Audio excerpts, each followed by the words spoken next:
Dicen que hay personas que no solo viven en su época, sino que la cambian.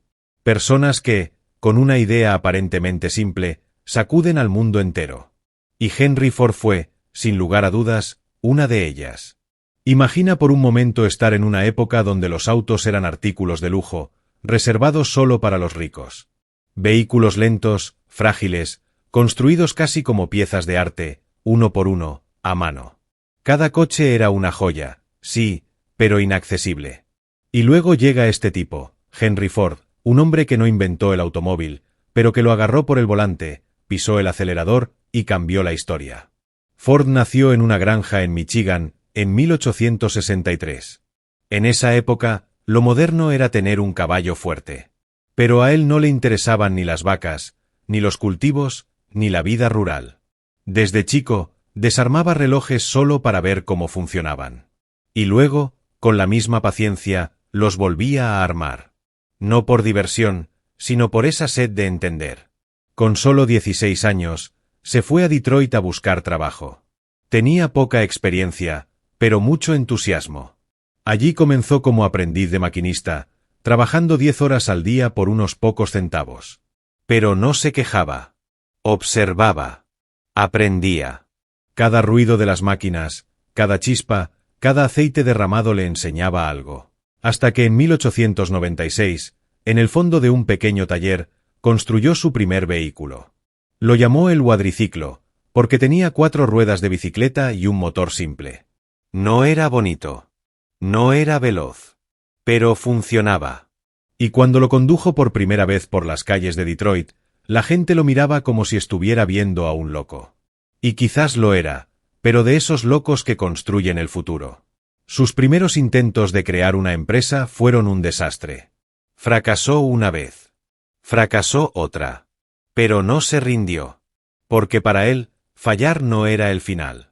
Era solo una forma más de aprender lo que no debía hacer. Y fue así que en 1903, fundó la Ford Motor Company. La idea era clara, fabricar autos que la gente pudiera pagar. No solo para los ricos, sino para el trabajador promedio. Y eso era revolucionario. Pero aquí es donde la historia se vuelve realmente interesante. Cuando Henry Ford dijo que quería fabricar autos para el hombre común, muchos se rieron. Decían que era una locura. Que los autos eran para aristócratas, para banqueros, para quienes podían pagar fortunas por una novedad con ruedas. Pero Ford veía algo que los demás no veían. No quería hacer autos para presumir. Quería hacer autos para vivir. Para trabajar. Para que una familia pudiera visitar a sus parientes el domingo sin tener que depender del tren o del caballo. Y entonces llegó el modelo que lo cambiaría todo, el Ford Model T. Se lanzó en 1908 y costaba $825. Todavía no era barato, pero ya no era inalcanzable. Era simple, resistente, fácil de mantener. No necesitabas ser un mecánico para usarlo. Y no necesitabas ser millonario para comprarlo. Pero lo que realmente hizo al Model T un fenómeno fue cómo se producía. Hasta ese momento, fabricar un auto era como fabricar un traje a medida. Lento, artesanal, caro. Ford lo miró y pensó, ¿y si lo hacemos como una fábrica de botones? ¿Qué pasaría si cada trabajador hace solo una parte, en lugar de todo el coche? Así nació la famosa línea de ensamblaje. Fue un antes y un después. En vez de que los trabajadores fueran hacia el auto venía hacia ellos, en una cinta transportadora que avanzaba lentamente. Cada empleado hacía una sola tarea, una y otra vez, con precisión casi militar. Y eso redujo el tiempo de producción de un Model T de 12 horas a 1 hora y 33 minutos. La producción en masa estaba naciendo, y con ella, un nuevo mundo. Pero Ford no solo cambió la forma de fabricar. También cambió la forma de trabajar. En 1914, mientras muchas fábricas explotaban a sus empleados con jornadas eternas y sueldos miserables, Ford decidió hacer algo impensable: duplicó el salario de sus trabajadores. Les ofreció $5 al día, más del doble del promedio, y además redujo la jornada laboral de 9 a 8 horas. ¿Por qué lo hizo? Algunos dijeron que era un filántropo. Otros, que quería evitar sindicatos. Pero Ford fue muy claro: Quiero que mis empleados puedan comprar los autos que ellos mismos fabrican. Esa frase lo resume todo. Ford entendía algo básico pero poderoso. Si pagas bien a tu gente, ellos no solo serán leales, también serán tus clientes. Fue una jugada brillante, tanto moral como económica. Y fue el comienzo de lo que luego llamarían la clase media estadounidense. El Model T se convirtió en un símbolo. No solo un vehículo, sino una promesa. De libertad. De progreso. De movilidad social. Millones de unidades salieron de las fábricas, y para 1927, más de 15 millones de Model T habían sido vendidos.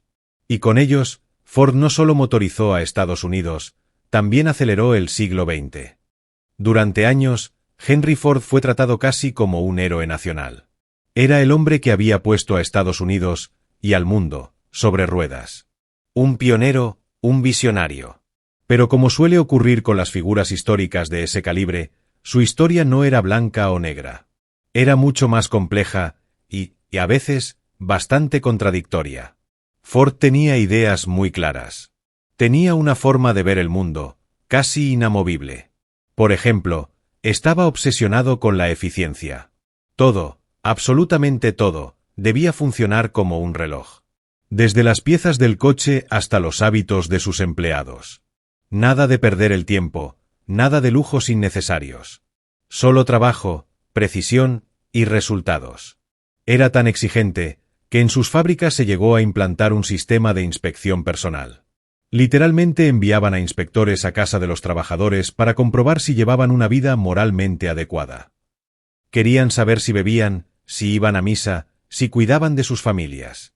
Todo eso se tenía en cuenta a la hora de decidir si merecían el famoso sueldo de $5 diarios. Sí, Henry Ford pagaba mejor que nadie, pero también quería controlar más que nadie. Y ojo, que no se quedaba ahí. Ford odiaba el despilfarro. No solo de materiales, sino también de tiempo y energía. Por eso, cada movimiento dentro de la línea de montaje estaba calculado al milímetro. Si alguien tardaba medio segundo más de lo previsto, ya era motivo de revisión. No era un jefe cualquiera. Era casi un ingeniero de la conducta humana. Pero a pesar de todo, su empresa crecía a una velocidad brutal. Se expandía por todo el mundo, desde Canadá hasta Inglaterra, desde Argentina hasta Sudáfrica. Su apellido era sinónimo de modernidad. En muchas partes del planeta, un Ford era directamente la palabra para decir coche. Sin embargo, no todo era progreso. Porque en paralelo al éxito empresarial, Ford tenía un lado oscuro. Era un hombre profundamente contradictorio. Defensor del pacifismo en la Primera Guerra Mundial, sí. Pero también autor de publicaciones antisemitas que causarían un enorme escándalo en los años siguientes. En 1920 compró un periódico local, el Dearborn Independent, y lo convirtió en un altavoz para sus ideas más extremas. Durante años, publicó artículos que culpaban a los judíos de todo tipo de males sociales, económicos y políticos. Las críticas no tardaron en llegar.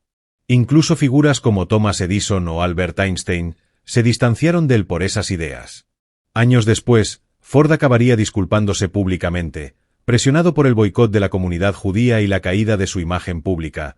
Y no fue la única polémica. En los años 30, cuando Estados Unidos se vio sacudido por la Gran Depresión, Ford se negó a aceptar sindicatos en sus fábricas. La tensión fue subiendo hasta explotar en enfrentamientos violentos, como el tristemente famoso Rio Rouge Battle, donde guardias de seguridad atacaron a manifestantes a plena luz del día. Las fotos dieron la vuelta al país, y de nuevo, la imagen de Ford sufrió un golpe enorme. Había pasado de ser un símbolo de esperanza, a representar, para muchos, la tiranía del gran empresario. Con el paso de los años, Henry Ford fue perdiendo parte del control absoluto que había tenido sobre su imperio. No porque su genio se apagase del todo, sino porque el mundo estaba cambiando, y él, sinceramente, no supo adaptarse. Durante la década de 1930, mientras otros fabricantes innovaban con nuevos modelos, diseños más modernos y motores más potentes, Ford seguía aferrado a sus viejas ideas. Se negaba, por ejemplo, a incorporar marchas automáticas o a cambiar la estética cuadrada de sus coches. Decía que lo importante era la funcionalidad, no la moda. Pero el público no pensaba lo mismo. Su terquedad se convirtió en un obstáculo. Los competidores, como General Motors, comenzaron a superarle, tanto en diseño como en ventas. Y mientras Ford seguía apostando por el modelo único para todos, otras marcas ofrecían opciones, colores, estilos, libertad de elección. El consumidor ya no solo quería un coche que funcionara. Quería uno que dijese algo sobre él. La Ford Motor Company empezó a perder terreno.